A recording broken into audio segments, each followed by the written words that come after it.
oh, nous sommes le 13e jour. Nous sommes déjà à mi-parcours, mais cela reste le moment d'ouvrir une fenêtre vers un nouveau film de l'Avent. Et c'est à Mystery et Efara de vous parler aujourd'hui du film Shining.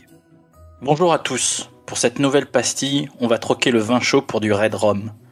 Quand le dieu de la mise en scène phagocyte le king de l'horreur, on se retrouve avec un de mes films préférés. Tout a été dit sur le tournage qui ferait passer Joss Whedon pour un enfant de cœur, sur la chambre 237 qui contiendrait les secrets les plus lunaires. Mais avec 3 rôles principaux tenus par Jack Nicholson, Shelley Duvall et Danny Lloyd dans son unique rôle, une baigneuse et 2 jumelles, Stanley Kubrick a réalisé en 1980 les 2h26 les plus inquiétantes du cinéma. Et peut-être une mauvaise adaptation. J'ai invité pour en parler mon spécialiste de Stephen King à moi, Efara. Salut! Je suis sûr que tu as relu le bouquin pour te préparer en moins de 2 heures, c'est ça? Non, je l'ai lu quand j'étais beaucoup plus jeune, la première fois. C'est un roman qui m'est resté quand même pas mal en tête et je l'ai relu pas mal au fur et à mesure des années en VF et en VO, mais voilà, c'est pas celui que je préfère de toute l'œuvre de King, mais bon, ça va. J'aime bien les premiers en tout cas. Et coïncidence, il a été écrit l'année de ma naissance, 77. Le film pour toi est supérieur, transforme, s'inspire, change tout. C'est différent. En fait, c'est un peu particulier. Je l'ai revu il y a 2 jours justement pour me préparer un petit peu à cette émission. Et curieusement, en fait, je retrouve pas vraiment le livre dedans. Il y a bien le nom de Shining dessus, mais en fait, ça pourrait être une histoire de maison hantée ou de château hanté ailleurs avec d'autres personnages que ce serait, à mon avis, exactement la même chose. C'était vraiment plus, je pense, un prétexte. Le livre avait été acheté par probablement le producteur de Kubrick et ensuite, il devait absolument le faire parce que c'était le livre qui devait être le best-seller de l'été, donc ils ont forcément lancé la production dessus. Mais je pense pas que Kubrick, en fait, il avait pas l'air de se préoccuper vraiment de la matière réellement du livre. Il a pris vraiment le basique. Il y a une famille de 3 qui est bloquée dans un hôtel pendant l'hiver. Le type, il devient fou et en plus, il y a des fantômes dans l'histoire. Voilà. Et à partir de là, pof, il a fait son film qui est, franchement, en termes de réalisation pure, très intéressant. Vraiment une démonstration de maison hantée absolument parfaite. Mais à côté de ça, j'ai beaucoup de mal à dire que j'aime le film. Vraiment, c'est vrai. J'aime pas beaucoup le film parce que tout ce qui m'attire dans le roman de King, c'est-à-dire les personnages et le fait de vivre avec des gens, avec leurs bons, leurs mauvais côtés, voir l'évolution de l'intrigue, etc. En fait, on l'a pas dans le film du tout. Le film, c'est juste une démonstration de mise en scène parfaite. La musique est atroce, ça te met sur les nerfs pratiquement dès le début du truc. La réalisation est hyper bizarre avec ces angles comme ça qui fait que ça te met mal à l'aise à chaque fois que tu vois un plan qui normalement devrait être un plan sympa. En fait, tu te dis, il y a un truc qui va pas dans cette histoire. Tous les trois acteurs, que ce soit le gamin là, de Sissi ou même Jack Nicholson, ils surjouent mais à 8 milliards de %. Comme tu n'arrives pas à t'intéresser à leur personnage. Et à cause de ça, en fait, tu restes uniquement sur la performance de réalisation, mais par contre pas sur une histoire qui t'a vraiment transporté et tenu en haleine pendant 2 heures ou 2 heures et demie, selon la version que tu regardes. La puissance de Brian De Palma, parce que c'est pas Sissy Spacek, c'est Shelley. C'est ça. Mais non, en plus, vraiment, je me faisais la réflexion. Il y a des personnages où le personnage de Jack Torrance dans le roman, c'est quelqu'un à qui, oui, il y a des mauvais côtés et ces mauvais côtés sont mis en avant pratiquement tout de suite, très rapidement dans le roman.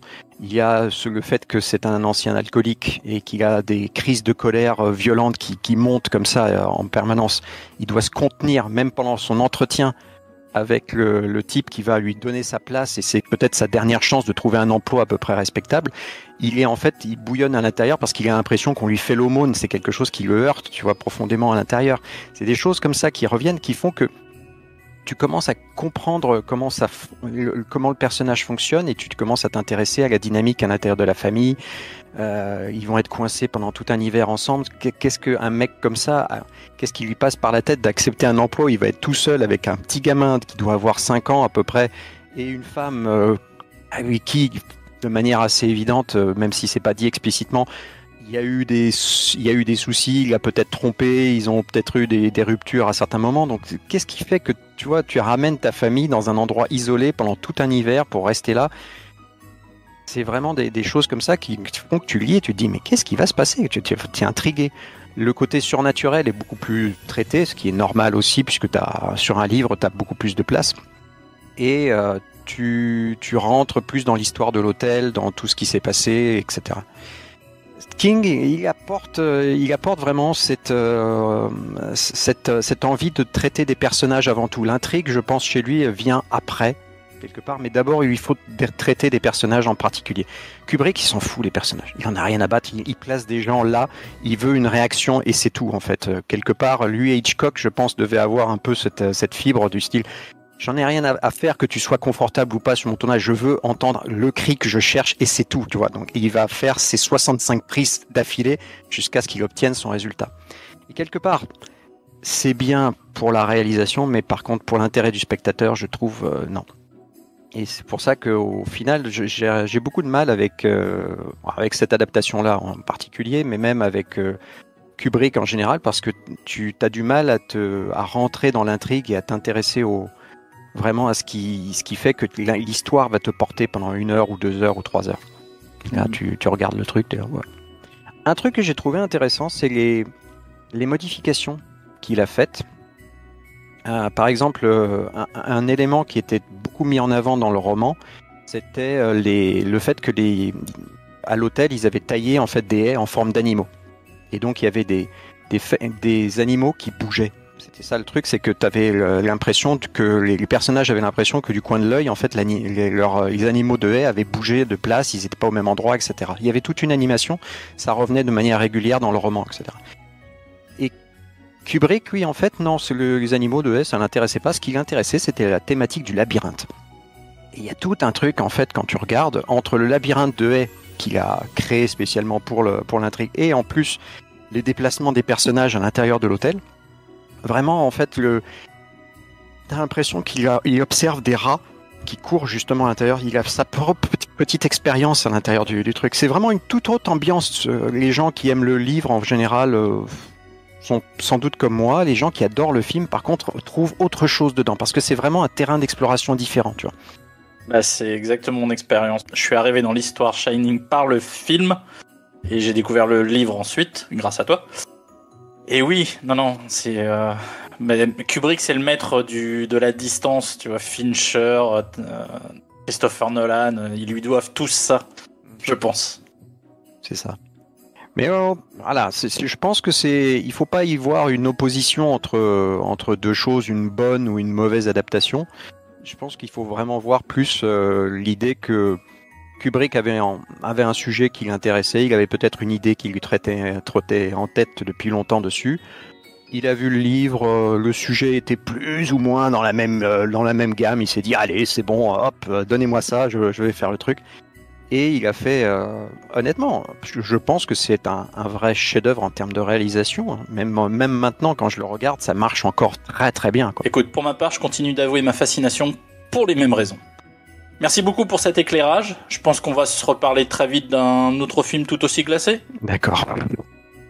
Merci à toutes et à tous pour votre écoute. Pendant les fêtes de fin d'année, n'hésitez pas à venir découvrir ou redécouvrir tous nos autres formats, du cinéma au top, précédemment sur vos écrans ou Qu'est-ce que c'est Bond. Pour rester à l'écoute de nos nouveaux épisodes, c'est tout simple, abonnez-vous sur les plateformes de podcast ou venez directement vous inscrire sur la newsletter sur notre page Ocha.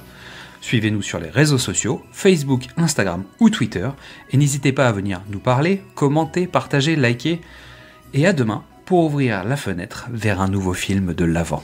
Il est arrivé ici avec sa femme et ses 2 petites filles d'environ 8 ou 10 ans. Il était réputé compétent, avait de bonnes références, et en croire les gens, il semblait être absolument normal et inoffensif. Mais à un moment donné, au cours de l'hiver, il a dû être victime, malheureux, d'une espèce de dépression nerveuse. Il est devenu fou furieux. Il a tué sa famille avec une hache. Wendy, c'est moi, Wendy. Eh bien, je puis vous assurer, monsieur Ullman, que ça ne risque pas de m'arriver. Toutes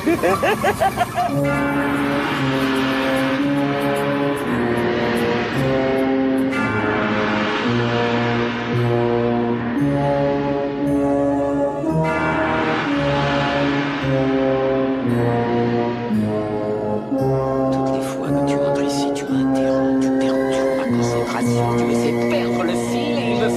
temps pour reprendre là où j'en étais. Je peux pas. J'ai beaucoup trop à faire. Tu ne ferais pas de mal à maman, Qu'est-ce que tu veux dire? C'est maman qui t'a raconté ça.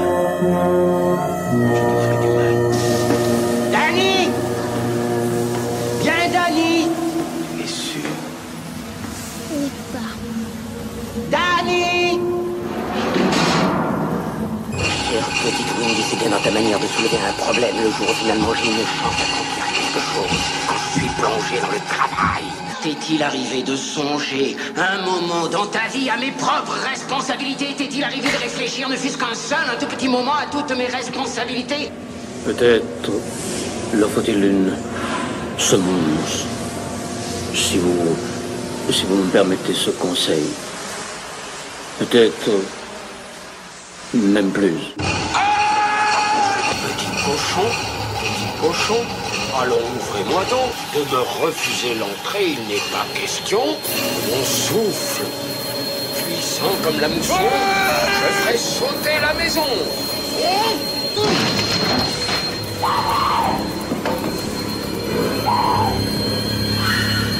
Coucou, chérie.